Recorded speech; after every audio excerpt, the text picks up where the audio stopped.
Cody Alexander, Match Quarters. Today we're going to be talking about the slingshot technique that's needed within the cornerback toolbox. Now we typically will see this in single high when we get these deep crossing routes that are a primary way offenses attack the coverage. But you can also get this in a two high system. That's what we're going to be looking at today. Two clips of the Rams versus the Bengals, one with a slingshot action from single high and the other coming from their split field structure. In our first clip, we're going to get our traditional shot of what a slingshot looks like. We're going to get in breaking routes by all the Bengals. We're going to get a deep cross. We're going to get a dig that's a little higher than the opposite dig, and then we're going to get an under. So they're flooding the middle of the field here. But what we want to look at is the corner up top. He is going to be the one that is going to give us this nice slingshot look. As the play progresses, you can see it. He's going to press and hinge. We're getting our cover three. You can see that we're getting essentially three buzz. So our strong safety is going to nail down in the hook. We have our weak hook, which is our 3-up defender. We have our flat defender over here. We have our seam defender who's going to match the vertical of 2. And then what we've done is we've really just kind of locked the corners on number 1. So you can call this 3-buzz lock, however you want to determine that in your language. As the quarterback is going back, you can see right now we have the cover 3 beater. This is essentially what the beater is. This linebacker right here really should be hinging and opening in, and he is the 3-up defender who's going to have to carry a receiver. We don't want to have a linebacker on top of a crossing route. Now, typically, if we get a crossing route over here, we're either going to get a deep post and the corner can fall off, or we're going to get some sort of kind of a capture dig here, which is essentially what we get. Knowing that he's got 2 linebackers inside, he can then slingshot to meet this crossing route. Now, what we have here is essentially 2 trains passing in the night if we weren't able to get the slingshot. We have a receiver working to this void over here, and we have a post safety that's working over here. We also have a hook defender and a hook defender that are playing with vision, and we are not playing match. This doesn't end up playing like cover 1. Even if it does so, we're still able to buy back this corner anytime we get any kind of in-breaking route by that receiver. So as the play progresses, you can see Burrow's watching this. This is where we get the slingshot action. We have an in-breaking route. The corner's looking back. He sees it. He's going to then go work this over route. The zone defender here is able to cut off the dig. This allows our nickel to play loose and over the top, and then we've locked the corner on the bottom who is going to end up taking this. So yes, we have a little bit of pressure here, but let's say Burrow was in the pocket. He's looking down. He may think that he has a void over here, but little does he know that the corner is going to end up filling that void. As we progress through the play, you can see the corner and the post safety now can cap. So what you're doing is you're buying back your post safety on top.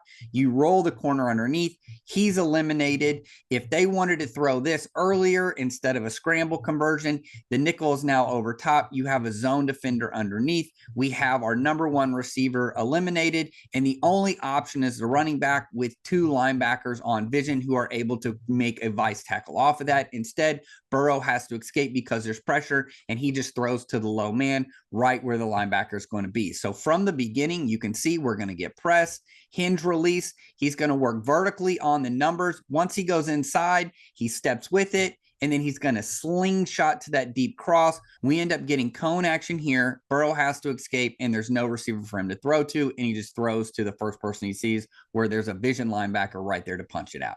In our first clip, we are going to be looking at the Rams nickel 6. We are going to get quarters over here to Jamar Chase's side. We're going to get cover 2 off this push motion. We're going to get a corner working to the flat. Safety is going to be deep, and our linebacker is going to become the wall 2 defender.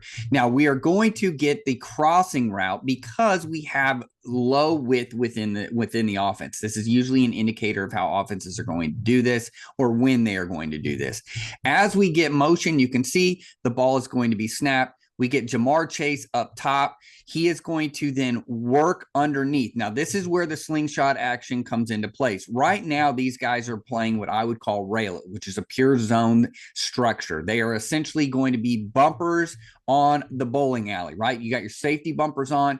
Wherever this receiver decides he wants to go, that's the DB that is going to nail down. If he doesn't come to me, I'm going to then end up assisting, and I'm going to close the post. So we are going to get the rounding of the deep cross. We're going to get our safety nailed down. Now, our corner here is going to slingshot to the hash. So we want to ride the hash and pick up trash. Now, normally in a traditional sense, we would get a post route. And what this will allow us to do is we are going to be able to double the post. And then we can also have our linebacker get some depth, and we have a safety nailing down. So we get a double on the other side, essentially forcing the low throw, which is exactly what we want.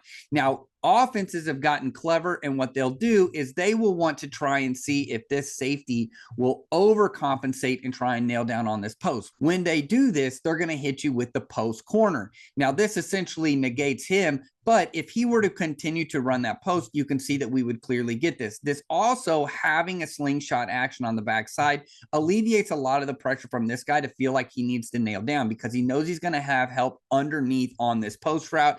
Instead, the offense is going to curl him back, so he's going to end up going to a corner. And you can see right now, Burrow has nowhere to go, so he's going to attack the sticks. We have our coverage deep. We have our coverage against the cross, and so Burrow's going to then hit the stick route. This is a clinic example of a slingshot on the corner in a split field structure. Here we have quarters up top, cover 2 on the bottom. You can see that the nice job by the safety here. Had he gone to the post, he's running right underneath at the low hip. He would have collected him over. There's nowhere for the offense to go. And again, Burrow has to throw it to the sideline. The slingshot action by the corner is a great way for defenses to mitigate a lot of the stress that we see from these deep cross-country routes.